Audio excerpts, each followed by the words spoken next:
We shouldn't be intimidated. Sinning is not new. It's been around for a while. I think we should have a better handle on it by now. We've been practicing for 5,000 years. Your son comes home and says, I have a girlfriend. What do you do?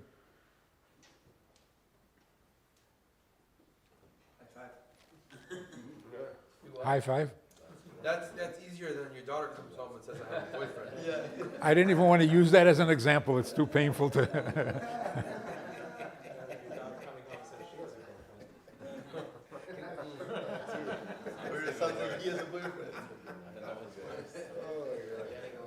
Yeah. So what do you do?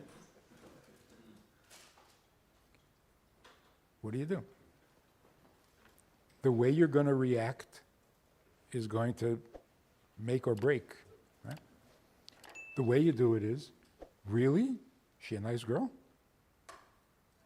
Tell me about her. What do you like about her? Let me see your taste in women.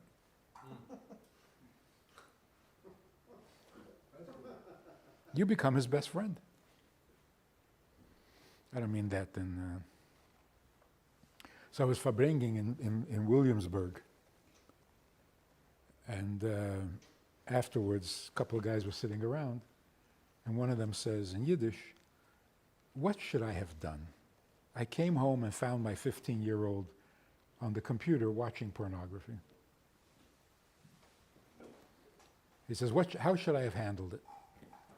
I said, how did you handle it? He says, you don't want to know. He realized he blew it. He says, how should I have handled it? So, and this whole conversation is in Yiddish, which is kind of funny. How do you say pornography in Yiddish?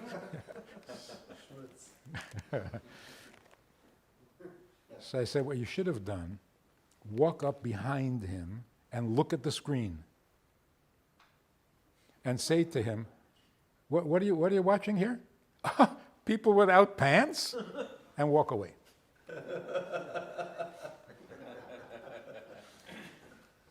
You see the reasoning here?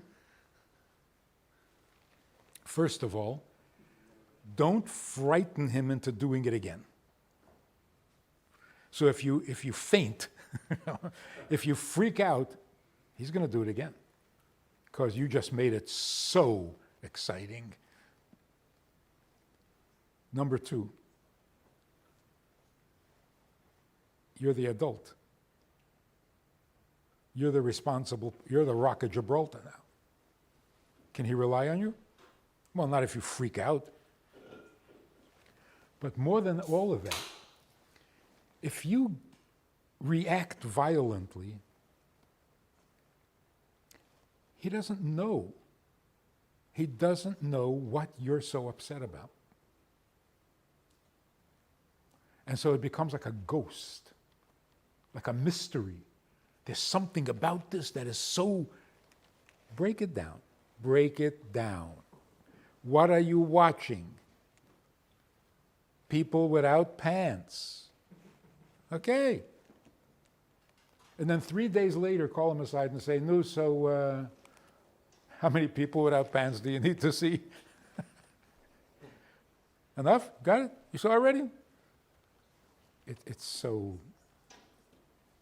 Doesn't that make them feel like it's okay? It's not a big deal? So just... It's not a big deal. It's just foolish. Rabbi, forgive me. You're not leaving any room for shock factor. Shock factor? Yes.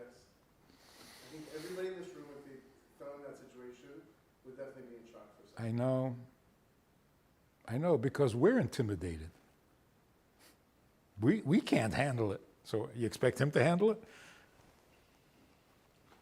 We shouldn't be intimidated. Sinning is not new. It's been around for a while. I think we should have a better handle on it by now. We've been practicing for 5,000 years. You don't want to make like it's nothing, like it's okay. You want to make it like it's ridiculous. What are you doing? You break it down. Like, you want to see people without their pants? Well, first of all, who stands in front of a camera without pants? Those are the people you want to look at. Break it down to, what are you doing? What? What do you want? Then you say, so should we get rid of the computer? But you're being the father. You remind me when my son was playing video games all the time, and I didn't like it. So I told him, "You're awesome, you're great." He said, "Why?" "You can hit the button 1,000 times a minute. It's really good." And he weaned off himself. You have to assume that your son is normal, even if he's watching pornography. So if he's normal, talk to him like a normal human being. There's a comedian, who was it, who says, when I get into a cab in New York and the guy's going 50 miles an hour in a one-way street in a 25-mile zone, I lean over to him and I say, what's going on in your life that makes you behave like this?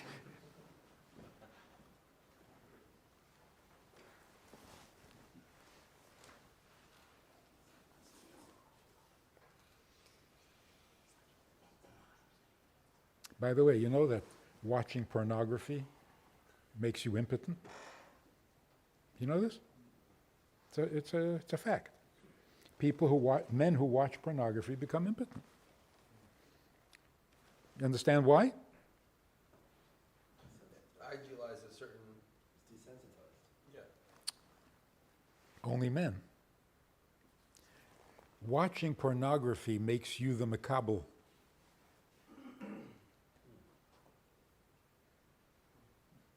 A man gets used to being a makabel, he can't function as a mashpia.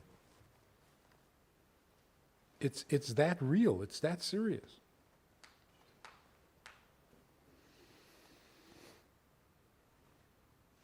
A mashpia means the pleasure of giving. You're not giving when you're watching pornography, you're receiving. You're saying, stimulate me. It kills your libido.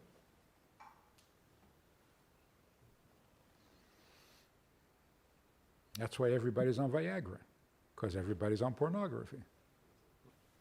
Why do we call it raising children? Well, that's a strange expression. You raise crops. How do you raise children? You plant them and they grow.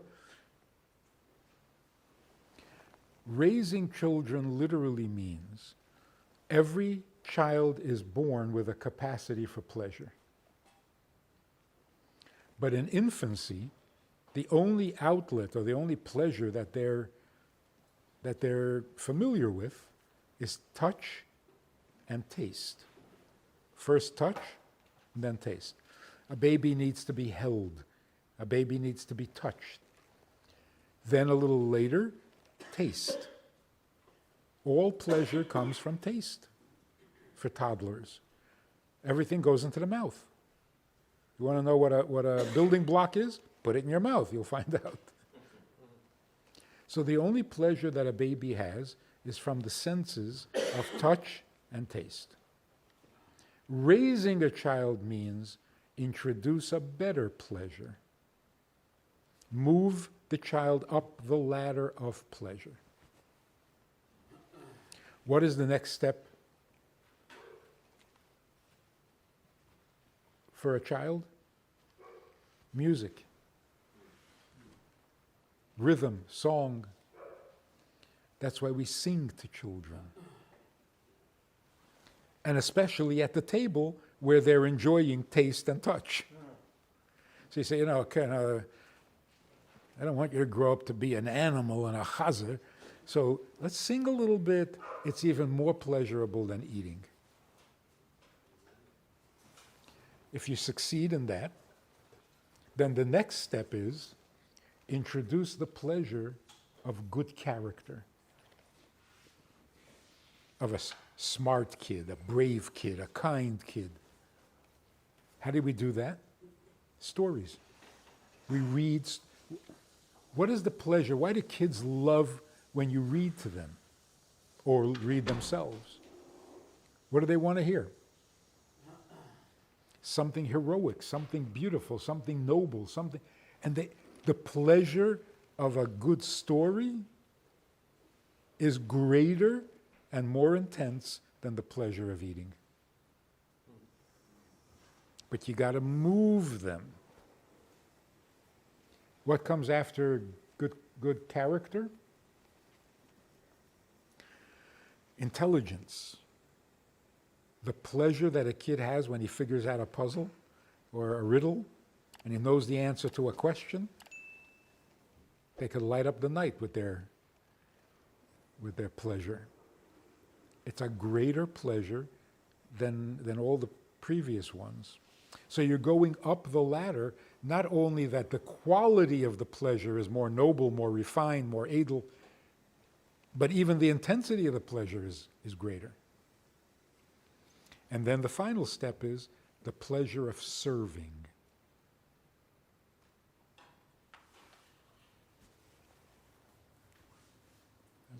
Pleasure of godliness. That's called raising children. Raising children doesn't mean policing them. It doesn't mean catching them when they're misbehaving and scaring the life out of them. That's not raising. Raising children means wherever their pleasure is, move them up to a little bit higher. We have a Sunday night program for VIPs that you might be interested in. It's informal, it's questions and answers, it's conversation. It's really relaxed, it's really pleasant, enjoyable, informative, and kind of community-like. It's a Sunday night program, there's a Wednesday morning program for the VIPs, and there's a Wednesday night program. All of it just conversation, casual, laid back, unscripted. So join us, take a look, click the link below and see which of the three suits you best, and join us for some enjoyable conversation.